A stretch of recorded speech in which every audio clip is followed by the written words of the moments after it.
오늘 뻔한 얘기지만 또 반복해서 얘기를 할게요. 자, 일단 T차트 보시면 아시겠지만 이것도 오늘 시장 영향 받아요.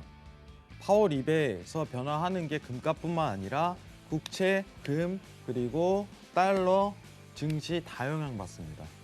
지금 금값하고 그리고 증시랑 같은 방향성을 띠는 이유가 이 국채 금리 급등에 대한 요소로 진단을 했다고 제가 노란톡에서 설명을 드렸었습니다.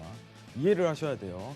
평소에는 영향 끼치지 않지만 인플레이션 대비해갖고 상황이 이렇게 됐다. 그렇기 때문에 증시가 눌리는 거다.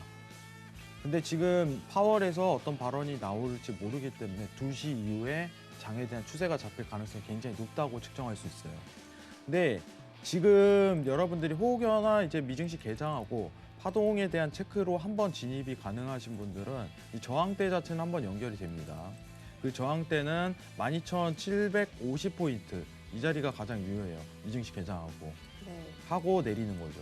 내리는 거 12,750포인트 이 자리는 한번 진입이 가능하고 짧은 손절로 구성이 가능한데 제대로 된 추세는요 2시 이후에 나올 가능성이 높다는 거 뭐 같은 이치입니다. 이상입니다. 12,750포인트에 한 자리 볼 수 있습니다. 네. 근데 추세, 본격적인 추세는 발언 이후에 나올 가능성이 높다. 이 네. 정도만 보시면 될 것 같습니다. 알겠습니다. 자, 오늘 나스닥은 관망 들어주셨지만요. 자리값 한 가지 말씀해 주셨습니다. 12,750선이 저항선이기 때문에 이때 짧게 매도 진입은 가능하지만 정확한 추세는 2시 이후 파월 연준의장의 발언 이후에 나타날 것이다 라고 설명을 드렸고요. 나스닥에 대한 자세한 전략 지금부터 들어보시죠. 네. 여러분들, 이거는 오늘 좀 재미있는 네. 얘기를 해줄게요. 오늘 재밌는 이야기가 많네요. 사실 이제 이거 제일 궁금하신 분이 많으실 것 같은데 네. 빅쇼트가 올까요? 갑자기 빅쇼트요? 2008년처럼. 네. 만약에 금리가 정말 이 필라델피아 연은 총재가 말한 것처럼 3%, 4%까지 올라간다면 가능성은 있지 않을까. 근데 연준이 가만히 있지는 않겠죠. 연준이 가만히 있지는 않을 것 같은데 네. 제가 좀 걱정하는 건 뭐냐면은 네. 만약에 국채 금리를 누르는데 물가가 계속 오른다면 네. 그때는 어떻게 되냐 이겁니다. 그러면은 일단 증시는 엄청나게 오르겠죠. 그렇죠. 그죠? 마이너스 근데- 폭이 커지니까. 그죠? 근데 그때 문제가 뭐냐면요. 네. 부채가 너무 막대하게 늘어요. 또 한 번 더. 이 부채가 진짜 많습니다. 역대 사상 최고 갱신을 계속적으로 달성하고 있어요. 네. 이번에 부양책도 진행하면서. 어, 근데 저는 이게 터지면요.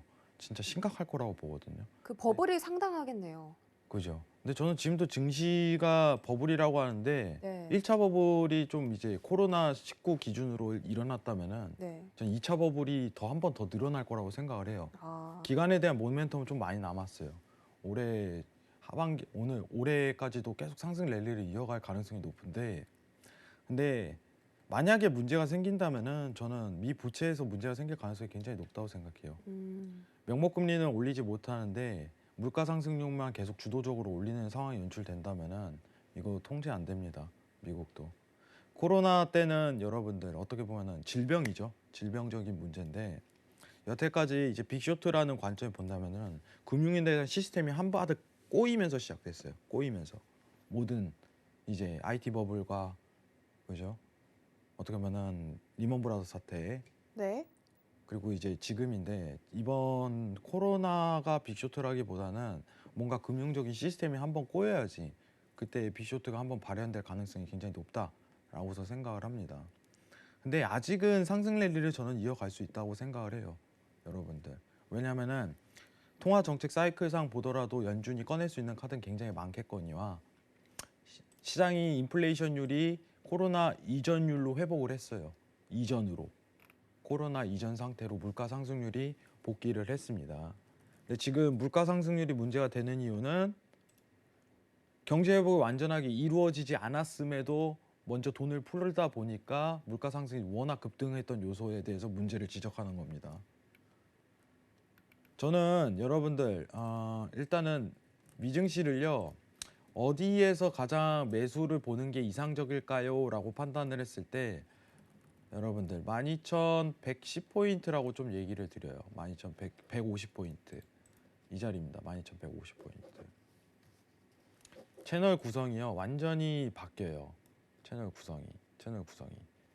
이게 마지막 채널이 될 가능성이 높은데 만약에 매수를 지실 분들은 12,150포인트 있죠. 150포인트. 이 자리가 가장 이상적이에요. 하방폭에 대해서 한 번 더 연출되고서 이제 랠리성으로 들어갈 가능성이 굉장히 높은 구간입니다. 일봉에 대한 관점 좀 이해를 하세요. 증시는요. 지금 모멘텀상 구성으로 본다면 더 떨어질 가능성이 높습니다. 근데 페드 회의랑 굉장히 맞물리는 관점이죠. 여러분들. 페드 회의 이후에 지지받는 모습 보이면은 그때부터 매수세 노려도 괜찮아요. 대형주도 그때 위주의 어떻게 보면 상승 랠리를 기반을 잡을 가능성이 굉장히 높다는 겁니다. 중요한 건 뭐다? 국채 금리를 누를 만한 정확한 제스처 아니면 발표가 잇따르면요. 증시 반등은 이끌어진다. 어제 한 얘기였죠. 네. 집중해야 돼요. 국채 금리가 나스닥, 골드 그리고 달러 다 영향을 끼칩니다. 코스피도 영향을 끼치고요.